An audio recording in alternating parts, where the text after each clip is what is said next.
বন্ধুরা অনেক দিন পর চলে এসেছি আবার একটা নতুন মিনি ব্লগ নিয়ে। তো আজ যাত্রাটা শুরু করছি আমি ডিরেক্ট বাস থেকে। তো তোমরা দেখতেই পাচ্ছ সূর্য ডুবে গেল। তারপরে বন্ধুরা রাত্রিবেলা আমরা ডিনার করে নিলাম দেরি না করে। তো তোমরা দেখতেই পাচ্ছ ডিনার করে দেখতে দেখতে সকাল হয়ে গেল। তো কখন রাতটা কেটে গেল বুঝতেই পারলাম না। তো দেখতে দেখতে আমরা ঢুকে গেছি নর্থের দিকে, অর্থাৎ ডুয়ার্স। তো তোমরা দেখতেই পাচ্ছ ডুয়ার্সের জঙ্গল। আর আমরা ছিলাম এই হোটেলটার নাম ছিল দ্য প্রাইম মূর্তি। হোটেলটা খুবই অসাধারণ ছিল। তো তোমরা যারাই ভবিষ্যতে ডুয়ার্সে যাবে এই হোটেলটা অবশ্যই ট্রাই করো। এখানের দুপুরের খাবার দাবার আমাদের রেডি হয়ে গেছিলো। তো দেরি না করে আমরা চলে গেলাম লাঞ্চ করতে। তো দেখতেই পাচ্ছ আমাদের কত আইটেম ছিল। তো বন্ধুরা খাবার দাবার এখানে জাস্ট অসাধারণ ছিল, অ্যাম্বিয়েন্সও খুবই ভালো ছিল। তো মাস্ট বি ট্রাইড, আমি তো সাজেস্ট করব তোমাদের। তো তারপর খাওয়া দাওয়া কমপ্লিট করে আমরা বেরিয়ে গেলাম জঙ্গল সাফারিতে। তো তোমরা দেখতেই পাচ্ছ তো ফার্স্ট টাইম আমার এক্সপিরিয়েন্স ছিল জঙ্গলে, ব্যাপারটা খুবই অসাধারণ ছিল। তো তোমরা দেখতেই পাচ্ছ এই জঙ্গলের ভেতরে একটা আলাদাই শান্তি, কত শান্ত পরিবেশ তোমরা দেখতেই পাচ্ছ বন্ধুরা। দেখতে দেখতেই আমরা দেখতে পেয়ে গেলাম বন মুরগি, আর সামনেই তোমরা দেখে নাও বন্ধুরা ময়ূর। তো যারা যারা তোমরা ডুয়ার্সে যাবে ওইখান থেকে সাফারি অবশ্যই বুক করে নিও। সাফারি নেয় পার হেড 600 টাকা করে।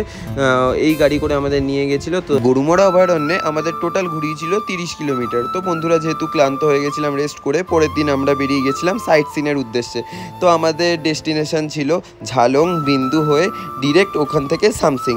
তো তোমরা বন্ধুরা দেখেই নাও জায়গাটা কত সুন্দর। এইটা ছিল বিন্দু, এখানে ঝর্ণার জল খুবই ঠান্ডা ছিল। তারপর বিন্দুতে আমরা দাঁড়িয়ে কিছু রিলস ফিলস বানিয়ে নিলাম এসআরকে স্টাইলে। তো তোমরা দেখতেই পাচ্ছ বন্ধুরা জায়গাটা জাস্ট অসাধারণ ছিল। ওইখানে কেউ নামেনি, জল যেহেতু খুব ঠান্ডা ছিল আমি নেমে গেছিলাম ঝর্ণার জলে পা ভেজাতে। তো একটা আলাদাই শান্তি। তো তারপরে ওখানে কিছু কেনাকাটি করে আমরা বেরিয়ে গেলাম ঝালং হয়ে সামসিংয়ের উদ্দেশ্যে। তো তোমরা বন্ধুরা দেখতে থাকো ব্লগটা, কেউ ছেড়ে যেও না। তো এই যে পয়েন্টটা ছিল এটা হচ্ছে ঝালং ভিউ পয়েন্ট। তো তোমরা দেখতেই পাচ্ছ ভিউ পয়েন্টটা এখান থেকে।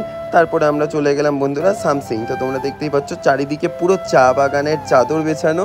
তো নর্থের দিকে গেলে চা বাগান দিয়ে যাবো না, এইটা কোনো দিন হতে পারে। তারপর বন্ধুরা ওখান থেকে আমরা ডিরেক্ট রওনা দিলাম আমাদের হোটেলের উদ্দেশ্যে। তো যেতে যেতে বিকাল হয়ে গেছিলো। তো তোমরা দেখতেই পাচ্ছ বন্ধুরা। তো এইটা ছিল আমার ডুয়ার্সের টোটাল ব্লগ।